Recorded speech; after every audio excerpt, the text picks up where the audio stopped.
Hello, Carly. Do you have a moment? Oh, good evening, Helen. Mom. Is there something I can help you with? This Sunday I'm having some friends over for a little tea party, 4 of us to be exact. I was hoping you would bake some homemade cookies and a cake for us. And, of course, I will want you to help out serving and whatnot. I'm so sorry. I'm busy on that day. Huh? You can't get over here? I already made plans on that day. A bit hard for me to make it over there. Oh, really? I provided this opportunity for my daughter-in-law to showcase her cooking skills. Thought it would be a great way to leave a good impression on my friends. I went out of my way to provide you with this opportunity and you reject it? That's why everyone says you're inconsiderate daughter-in-law. You seem to be the only one calling me an inconsiderate daughter-in-law. How could you say such a disrespectful thing to your mother-in-law? I also experienced being a daughter-in-law, therefore I know when you're being inconsiderate. Even if no one else is saying it. If I'm saying you're inconsiderate daughter-in-law, well, it's the same as if everyone is saying it. I see. I'm giving you a chance here to redeem yourself. Make a good impression. I simply cannot believe your behavior. Like I said, I already made plans for this Sunday. Then simply reschedule. I'm really sorry. I wish I could, but I just can't. That day is... What are you saying? You didn't forget, did you? I never forget things, unlike you. Don't treat me like I'm going senile or something. Please, I'm not implying such a thing. So do you still want me to change my schedule? Oh, just forget it. If you're so reluctant, don't come.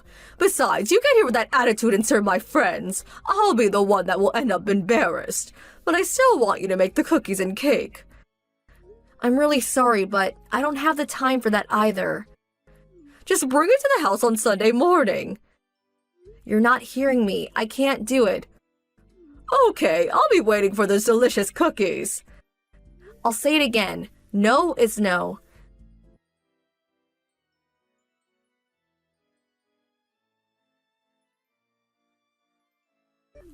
Helen, Mom, can we talk?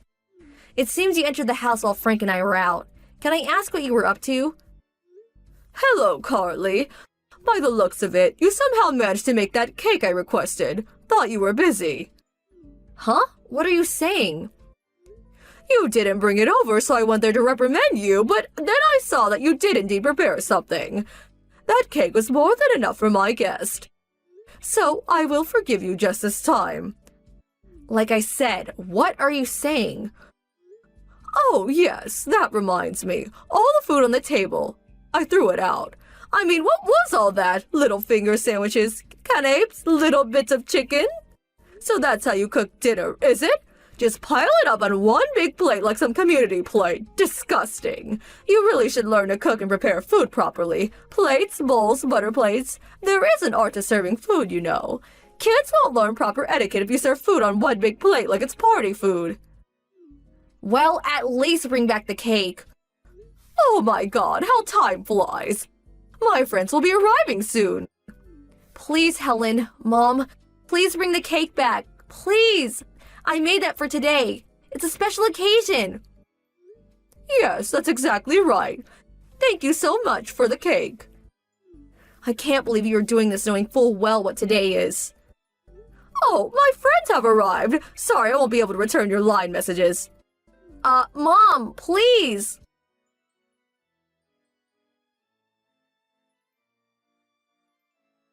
Carly, what was all that today? How dare you come to my place and shout into the intercom? If you want that cake so bad, go buy one down the street. All my friends were shocked. You yelling for your cake back. I was so humiliated. Answer me. Say something. The messages alerts were getting on my nerves, so it's you. Mom, what do you want now? Getting on your nerves, huh? You locked the door, ignored my pleas, and enjoyed the cake with your friends. Well, you seem to have a problem with your attitude. That's not my problem. What did you just say? How dare you talk to your mother-in-law like that? My son will hear of this. Helen, you know perfectly well what day today is. And you do this? So you hate your daughter-in-law, but do you also hate your grandson? Huh? You just completely ruined your grandson's birthday party. Huh? Birthday? That's right. It's your grandson Christopher's birthday today. Wait 1 second. Christopher's birthday? Today? What? Are you serious? You had no idea? His birthday. It was today? That's right. It was his 7th birthday today. Happy birthday was written on the cake. Or did you not see that? I didn't notice it. Huh? But you said you never forget such things. What was that all about? I thought you were talking about your little get-together with friends. Huh? Seriously? You know, you meet once a month, right? That was when he was in kindergarten. I don't meet with those moms anymore. Besides, I told you about Christopher's birthday party many times. I told you that I was inviting friends and Christopher's kindergarten friends today. I also said not to make any last-minute requests because I was busy preparing for the party. Really, I don't really recall. Your husband was there too, so I'm sure he remembers. Oh, I see. Well, then, why didn't you mention it when I was talking about having that tea party with my friends? If you had just simply mentioned that, well, we wouldn't be in this mess. Every time I try to tell you something, you always cut me off. You get upset for interrupting. Then you turn around and spread rumors about me, making me look like some kind of monster. What? Helen, Mom, I'm really sick of this. I just wish you would stop giving me a hard time. I never. The main problem seems to be that you never really listen to what I have to say. Every time I try to explain something to you, you always brush me off. I sent you a line message on numerous occasions, but again, you would just turn your nose up at it, not even see it. I never did that. Oh yes, you did. In fact, about 6 months ago, I told you in advance that we would be gone for 2 days to visit my folks, but you, as always, ignored her message and came right over. Thinking we were there, you started shouting in the intercom and ringing the doorbell over and over again. You made such a racket that the neighbors got worried and called my folks. I was so humiliated. No use dredging all that up. What's past is past. It was not only that. When Christopher and I came down with the flu, I asked you not to come over for at least a week, but there you were banging on the door, shouting into the intercom. I'm sure you remember we were endlessly going back and forth on the intercom. You probably don't even care, but I had a severe fever and could hardly stand up. What's more, Christopher had finally fallen asleep after tossing and turning all night. Because of your non-stop bell ringing and door banging, Christopher was in bad shape.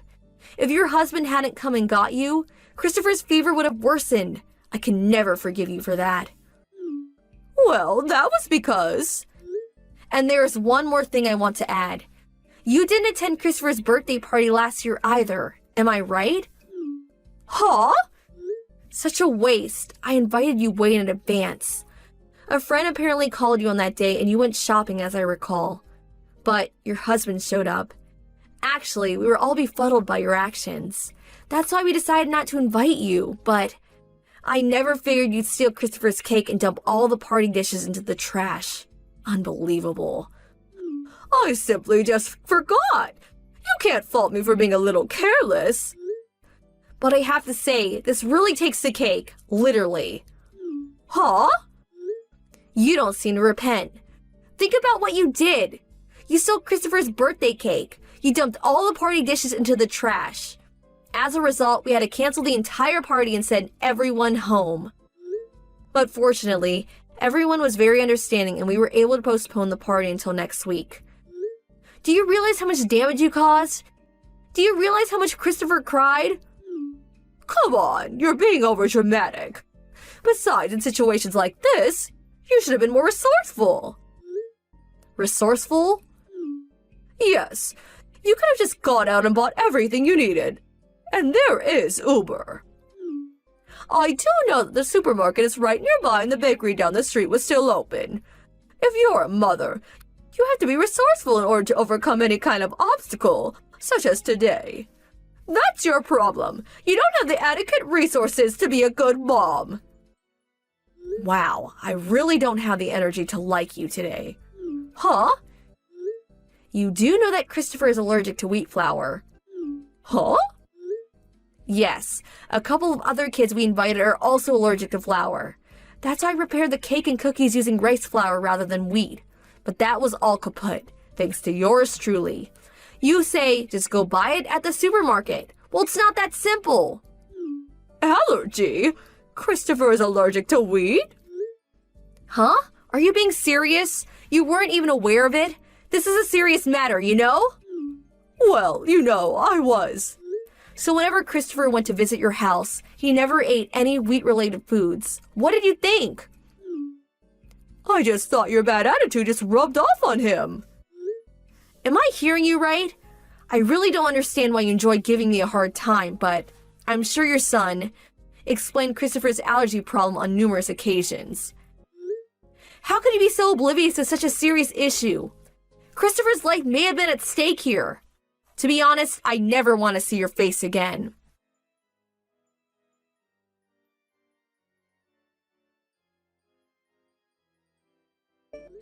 My husband was also following this conversation. He was so angry that he stormed over there and gave my mother-in-law a real dressing down. And she finally confessed to all the pestering and the atrocities treatment of me. It turns out she took credit for making the cake, and as for me, of course, she depicted me as some kind of monster that never cooked or took care of the family, much less her child. But fortunately, such lies don't get very far. People who know me quickly refuted such blatant lies. She couldn't handle all the whispering and rumors about her that she decided to move away, to a relative's place way out in the country. And her husband seemed to come to his wits' end too. This incident seemed to be the last straw for him. Apparently, he finally submitted papers for divorce.